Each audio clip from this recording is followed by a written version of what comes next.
Are you so broke you came to borrow money? No way, get out of here. When I tried to withdraw $10,000 from the bank, a familiar figure emerged from the back. It was my high school classmate, John.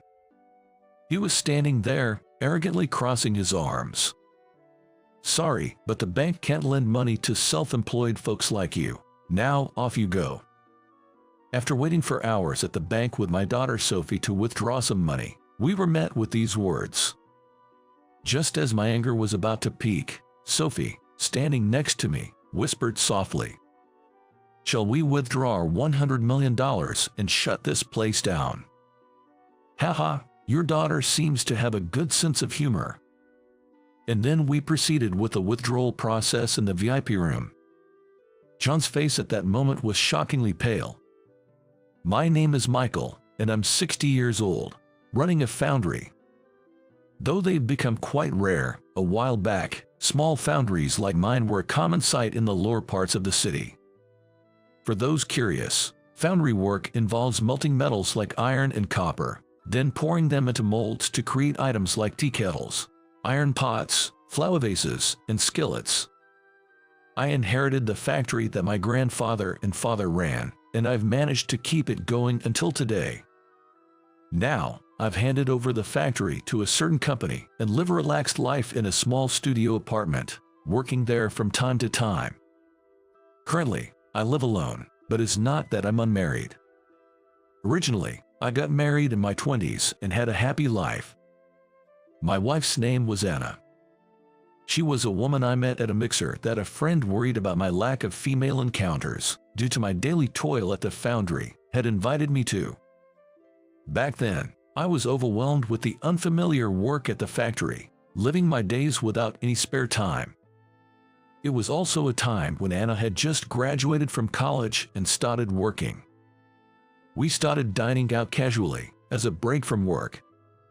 I remember Anna laughing and saying she felt the same way. Honestly, you weren't exactly my type, but you weren't so bad that I'd say no. I didn't have a reason to refuse, so I kept meeting up. Are you saying that, but actually you like my face? Haha, who knows? That's how Anna would always skillfully change the subject. Was she actually fond of my looks? I still harbor that hope. Anyway, fate is a strange thing. Our first date was at a diner. Strangely enough, after just a few hours together, I was convinced that Anna was my future partner. I managed to secure the next date on that very day. By the way, I was living with my parents. So, I wasn't struggling with living expenses, but my salary at the time was not high. Therefore, Anna and I always ended up at the diner nearby for our dates. Even at the diner, I was not rich enough to order a lot of dishes. So, we would occupy a table for hours with just a little dish and a glass of juice or coffee, likely being quite the nuisance to the restaurant. I'm still not earning much, but no one can beat the love I have for you. I'll work hard to make you happy, so would you marry me? In my late 20s, I proposed to Anna, expecting nothing. If you want, I could look for a better paying job. I'm just at the edge of my 20s, so I think there are places that would hire me. I started working as the future heir, not wanting to let the factory my grandfather and father had protected go to waste. Having been told I was the heir since I was little, it felt like a natural path for me. But reality was not so sweet. My high school classmates were advancing, getting raises, and buying their own homes. In contrast, I was still living at home with my parents. I felt a sense of urgency, as if I was being left behind. However, Anna's response was completely different from what I had imagined. Foundry work is not in high demand now, but if we keep at it, things might change. I feel it somehow, the texture, strength, durability, and flexibility to be molded into any shape. Not many materials offer that. It's just a misconception that its uses are limited. I think is not the case.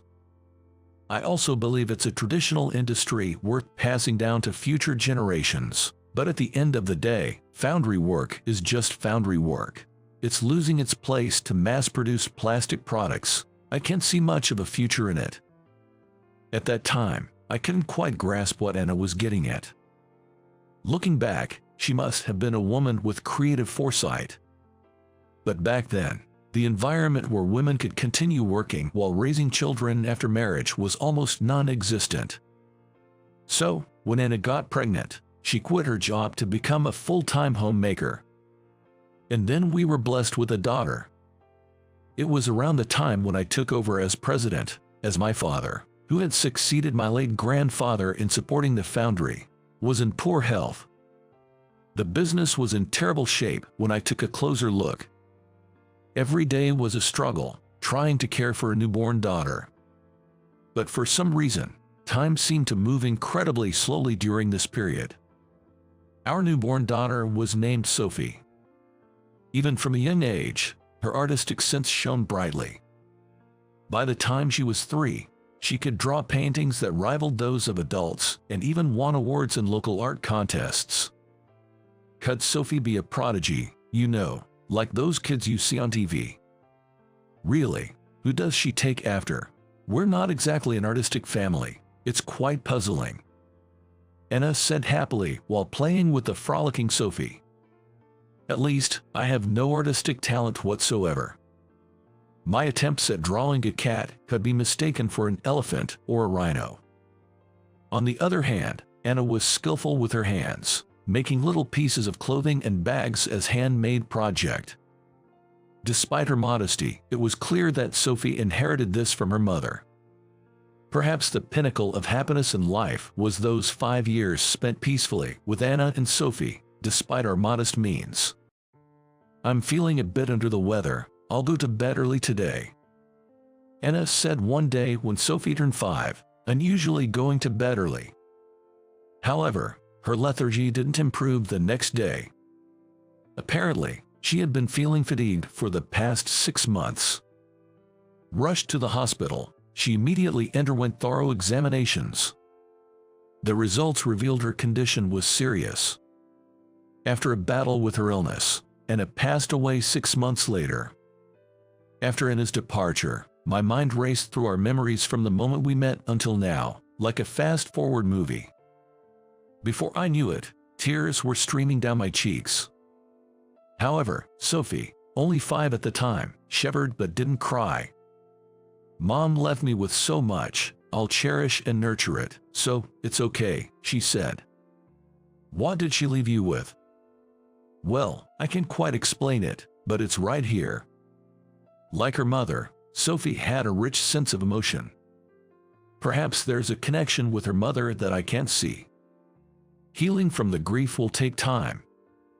But at the same time, I decided to look forward to Sophie's future. That became my purpose in life after losing Anna. Once it was just the 2 of us, Sophie started cooking, despite her small stature. Of course, cooking with fire was off limits. With such restrictions, Sophie's creativity led to rapid improvement in her cooking skills. Dad, I stir-fried vegetables and pork for dinner tonight. Did you use the stove? No, I just spread cabbage, mushrooms in a microwave-safe dish, topped it with pork, and microwaved it. The seasoning is just olive oil, salt, and pepper. Since I tore the vegetables by hand, it's totally safe, right? Sophie was not even 10 years old at this time. While kids her age carelessly play without a thought about what's for dinner, Sophie seems to live thoughtfully, always mindful of me. Perhaps unconsciously, Sophie was trying to protect me. But really, it's me who should be protecting Sophie. I'm sorry, Sophie. I've relied too much on frozen foods. I'll make more effort to cook. You should go and play with your friends. It's okay. Mom taught me lots of recipes. If I don't cook, Mom would be sad. Next time, I'll make stew. So please buy a pack of pre-cut potatoes and carrots. Sophie has wanted to cook ever since she was little, even during her playhouse times. Seeing Sophie's innate talent, Anna had taught her simple recipes during her lifetime. Although they were easy dishes made with a microwave, Sophie knew far more recipes than I had imagined. Maybe it was a secret pact with her mother. I decided to indulge in Sophie's kindness for dinner. However, as a single father, balancing work as before while raising young Sophie was challenging. There's a limit to relying on aging parents. Despite feeling anxious about the dwindling savings, I decided to hire more staff. It reduced my income, but I was content with the significantly increased time with Sophie. I'm not sure how much I've managed as a father, but Sophie has grown into a responsible young woman. I had assumed she'd pursue a career in cooking, but she surprised me with her desire to become a designer. She was good at her studies, but her chosen path was a vocational school. My dream is to design cookware, dishes, and utensils that make cooking enjoyable. I understand that going to university is an option, but since I know what I want to do, I think it's a shortcut to acquire skills directly related to my dream now. Perhaps due to losing her mother at a young age, Sophie seemed to be in a hurry to live her life. I started working right after high school graduation. Lately, I often think it might have been better to go to university. Why not take the university entrance exams just in case, so you don't regret it later? During my school days, I disliked studying. I had no interest in learning anything at university. Above all, I was concerned about our family's financial situation and chose to work immediately after high school. It's not that I felt no envy towards my classmates who went on to university. That's why I wanted Sophie to enjoy campus life just like everyone else. That's a bad habit of yours, Dad. You need to have more faith in the path you've chosen. Whether you succeed or fail has nothing to do with whether you're a college graduate or a high school graduate. I can somehow see the path I should take. I feel somehow drawn to it. I can't quite explain it. With that, Sophie laughed shyly. I had no reason to hold Sophie back. As a member of the art club, Sophie had frequently won top prizes in student art competitions. She was among the top students academically, so she was admitted to a vocational school as a full tuition scholarship student. In this respect, she was indeed a filial daughter, not causing any financial worries. As for my foundry, it was still barely managing, but a significant change occurred around the time Sophie started the specialized school. A French man suddenly arrived, expressing his desire to learn the art of foundry work. I was captivated by the beauty of foundry work at an exhibition in France. The luster emitted by foundry pieces is completely different from French ceramics. It has a modest sheen that blends into everyday life without being overly assertive, the feel that considers the user, and the aura that evokes history and tradition. I want to spread the potential of this foundry work to France and the rest of the world. The passionate speaker was Louis, an elite Frenchman in his late 20s. After graduating from the economics department of a university, he worked for a major investment firm. His job involved investing funds raised from investors into companies and projects. Having frequently encountered antiques as part of his investment work, he perceived a future lure in foundry work. Driven by this fascination, he quit his job at the investment firm and contacted me. Why me? He happened to see a local news feature on the internet, that was all. You could just invest in antiques if that's your interest. Why did you quit your job and work here? I must say, being a foundry craftsman is hardly lucrative. That's exactly why I've come here. Americans are completely unaware of the value and potential of foundry work. However, I believe it should be spread worldwide, but I shouldn't speak so grandly without being able to do anything myself. So, please teach me the art of foundry work as I'm here to learn. His English, learned in his home country, was far from perfect. Yet, he was determined to work in America to master the art of foundry work. His enthusiasm and confidence, which I could never match, warmed my heart. Taking a chance, I decided to welcome Louis as an apprentice. I thought he'd give up and run back to France soon enough, but Louis was more committed than I'd imagined. He worked tirelessly to master the craft, and within a year, he became quite proficient. While I was pleased to see his progress, something as a father started to bother me. Louis and Sophie were often seen chatting quite familiarly. In my biased view, Frenchmen were the type to hit on women as a form of greeting. And Louis was very handsome. As for my foundry, it was still barely managing, but a significant change occurred around the time Sophie started the vocational school. Such worries began to haunt me. Today, too, they are deep in conversation, perhaps even confessing feelings. Thus, I spent my days restless and uneasy. I braced myself for a marriage announcement at any moment. But without such joyful news, Louis returned to his country 3 years later. He mentioned starting a business utilizing his foundry skills, but the details remained unclear.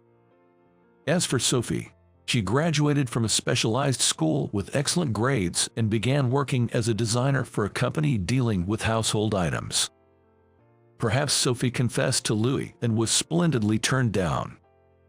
Though I felt sorry for Sophie, I concluded this on my own and felt relieved.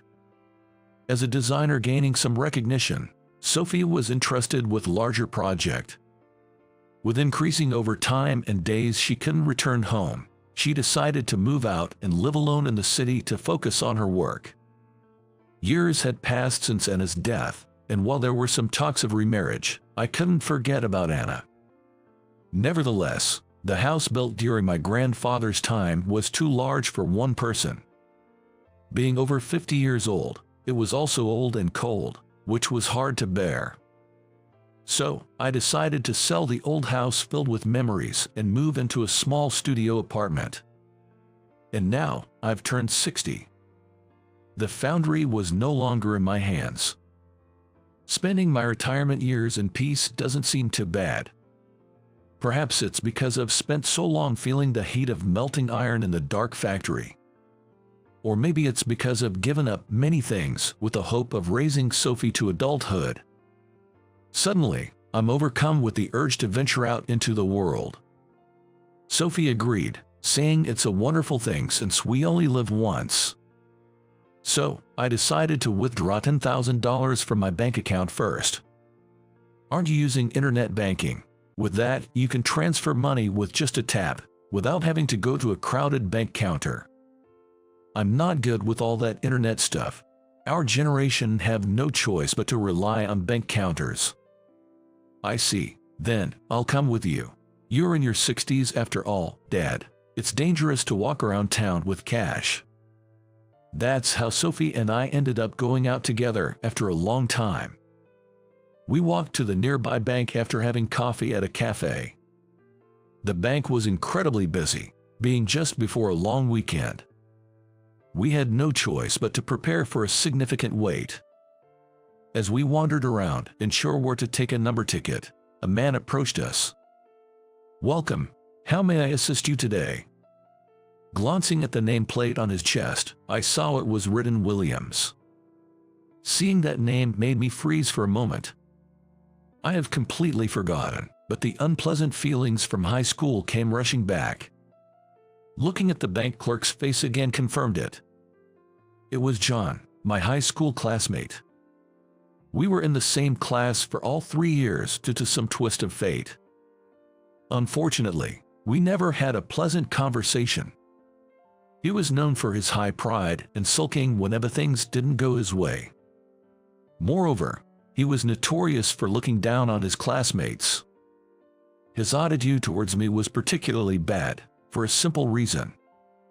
I had declared early on that I wouldn't pursue university but would take over the family business instead. Due to the grief of losing Anna and the business of daily work, I never attended a reunion. So, it had been about 40 years since I last saw John. Initially, John didn't realize I was his classmate, Michael. "Currently, it's quite crowded, and there may be a wait. We will call you when it's your turn, so please wait on this sofa." John then handed me a number ticket and a tablet. It was to enter basic information in advance to streamline the process. Being computer illiterate, I'm also hopeless with tablets. Sophie helped me as I slowly entered the necessary information one by one. John came over to check on us and peeked at the tablet from behind. Then, in a soft voice, he said, "Huh." He seemed to have recognized me after seeing my name. Suddenly, his polite demeanor changed back to the arrogant John from high school. "What, it's you, Michael. The same Michael from high school. How have you been living without even going to college? And I heard that shabby factory of yours went under." Just a moment ago, he was polite to us, but now he was blatantly arrogant, crossing his arms. Such a terrible attitude was unbelievable for a bank clerk. Sophie and I exchanged surprised looks. "What are you going to do? Suddenly withdrawing $10,000. "It's not like that. I just want to. From my account." "Shouldn't you be at the loan counter instead?" "Sorry, but this is a major bank. We deal only with large corporate clients. We can't lend a single dime to small-time self-employed people like you." John hadn't changed at all from high school. His words lacked any hint of compassion. High pride and a self-centered viewpoint. The warm, human heart that reminisces about the past with a long-lost classmate was utterly absent. "And you, a single father, right? Poor thing. Your daughter must have had a tough time. Economic disparities are directly linked to educational disparities, they say. Looks like a high school diploma is guaranteed for 2 generations now." John cast a mockingly sympathetic gaze at Sophie, full of insincerity. Of course, his so-called pity was nothing more than scorn. Moreover, for some reason, we were made to wait for hours after being given the number ticket.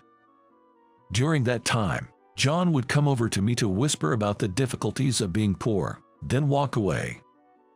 He whispered in such a low voice that others couldn't hear, which was particularly mean-spirited. "Dad, don't you think it's taking unusually long for us to be called? It's been over 2 hours since we checked in." "Well, it is crowded. A bit of waiting is inevitable. But something's off.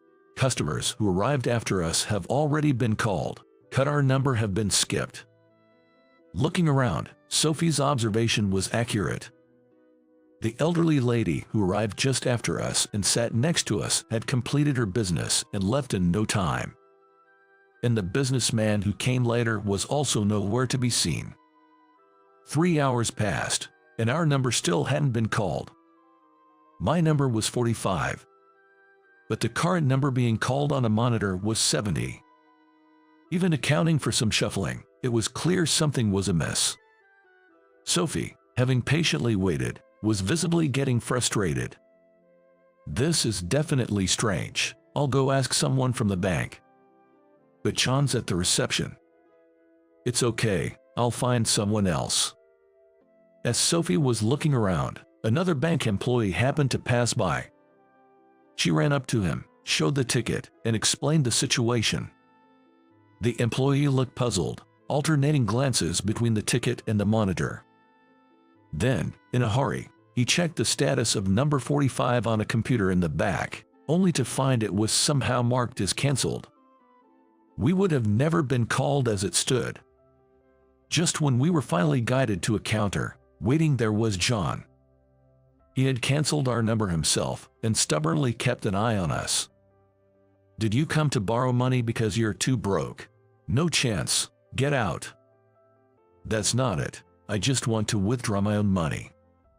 Surrounded by people, I restrained my anger and responded, "Man, you've been a failure since high school. If only you had studied properly and gone to college, none of this would have happened."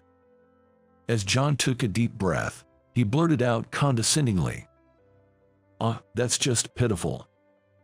I was about to shout, "Enough," at the top of my lungs in anger. Just then, Sophie, standing beside me, stopped me. In a voice that was not loud but low and forceful, she whispered, "Should we withdraw our $100 million and shut this place down?" John seemed puzzled by Sophie's words, apparently unsure of what she meant. He likely never imagined the young woman in front of him could be linked to such an enormous amount as $100 million. With a snicker, John responded, "Haha, your daughter seems to like jokes. Unfortunately, $100 million isn't something you can buy so easily. Oh, I see. Maybe you meant $1 instead. Sophie, currently thriving as a designer. Being mocked as having only $1, despite a respectable job, is absurd. I lean forward, almost involuntarily. Enough with. Just as I was about to speak out, I saw the bank's branch manager, Brian, rushing down the stairs in a panic. His forehead was glistening with sweat, indicating his frantic state. He then sat next to John and whispered something into his ear. It appeared he was saying something like, "What have you done? What are you saying to them?" But John remained nonchalantly defiant. These two are trying to forcibly borrow money from us, making nonsensical claims. At this point, we should sue them for business interference, he retorted. Brian was taken aback by John's words. Regaining his composure, he guided us to the VIP room. John, convinced that Sophie's claim of having $100 million was a complete fabrication, initially roamed around us with an air of ease. However, as he urged us to start the withdrawal process sooner, his demeanor changed as he began to grasp the gravity of his actions. Alex, the head office manager called in due to the emergency, along with Brian, apologized to me and Sophie. They repeatedly pleaded with us to reconsider, asking us to let the matter go as it was. Seeing his superiors earnestly apologizing, John's face turned pale. Unknown to him, Sophie held a corporate account at this branch, separate from her personal account.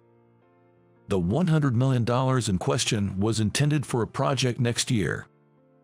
John, focused solely on looking down on others, had failed to learn about his customers. Unaware that his branch was conducting significant transactions with Sophie, he recklessly spread falsehoods.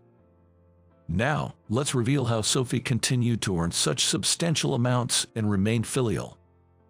After mastering foundry techniques, Louis returned to France and started a company.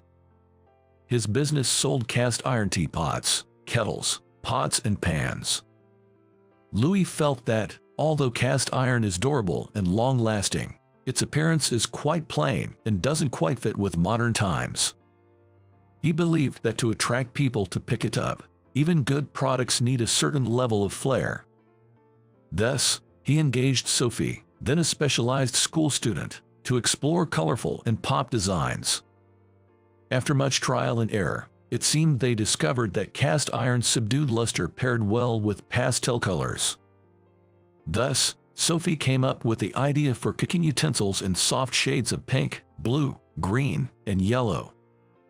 Utilizing the skills passed down from my grandfather and father, I brought her designs to life. When these products were launched across Europe through Louis' company, their cuteness sparked a massive boom. Sophie quit her long-term job to become a co-manager of Louis' company. As the exclusive designer, Sophie introduced hit products to the world, and my old, small foundry was overwhelmed with orders from around the globe. We reinvested all profits into building a large new factory in a different location to meet the demand. I could have continued as the president of the company. But I too have reached the age of 60. With a desire to live more leisurely, I transferred the entire company to Louis' firm a year later. The cast iron products crafted there soared globally, turning the $100 million into a reality. The sale price of the factory easily exceeded $100 million. The proceeds were partially used to purchase a one-room tower apartment, but a significant portion was allocated to establish funds and organizations to support individuals struggling with the disease that led to an loss.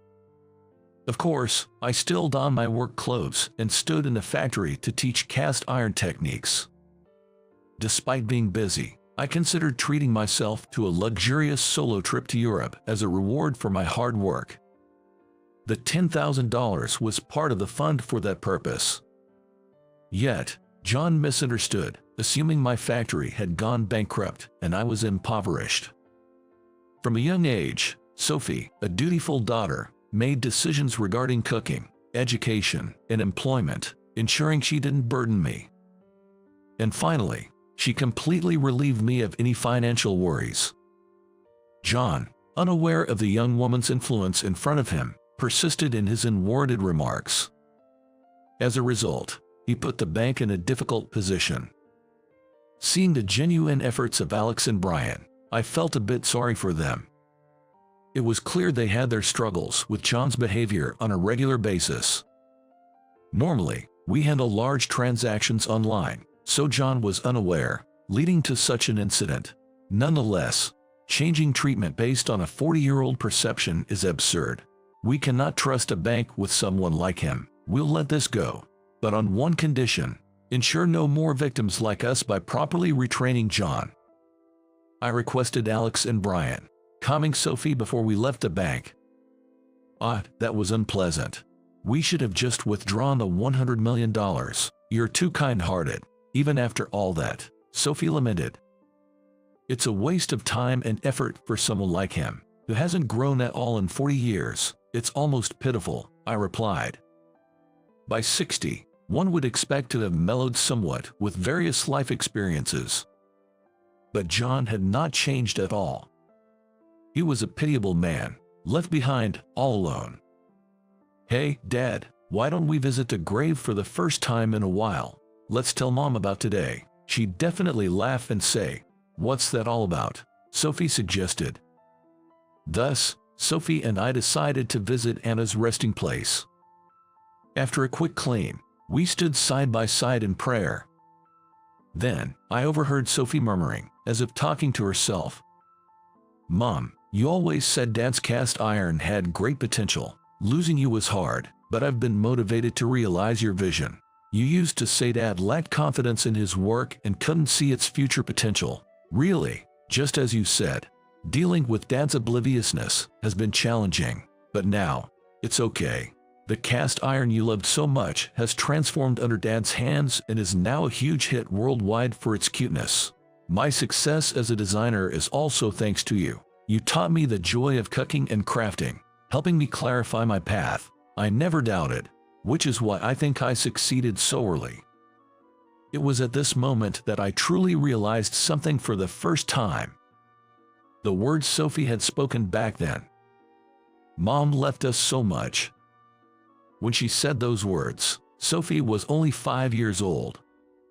Yet, she had managed to interpret and embody her mother's words in her own way. And what about me? Sophie had believed in the potential of cast iron and accepted our modest life, but I hadn't been able to bring about any change. Perhaps that's why I entrusted the future of cast iron to Sophie, who had more foresight and initiative than I did. "I'm sorry, Anna. I didn't understand anything. You left us so much in our short marriage," I said in prayer, crying. Sophie was also crying. Through her tears, Sophie said, "Mom, one more thing to report. Actually, I'm getting married next month." "What?" "His name is Louis. He's a French man who loves cast iron." When Louis was working at my factory, he and Sophie were truly just friends.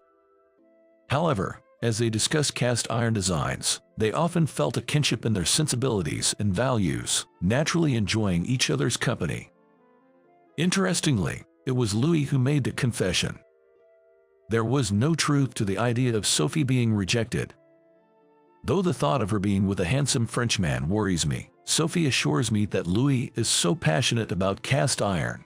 It's practically his real love. Later, Alex personally informed me about what happened to John. His poor attitude had been discovered in various instances, leading to a stern warning from the upper management. Unfortunately, his pride prevented any change, and he ultimately left the bank. The traditional path to success for a banker involves working at the headquarters before becoming a branch manager. Achieving this allows one to remain at the bank with a high salary until retirement.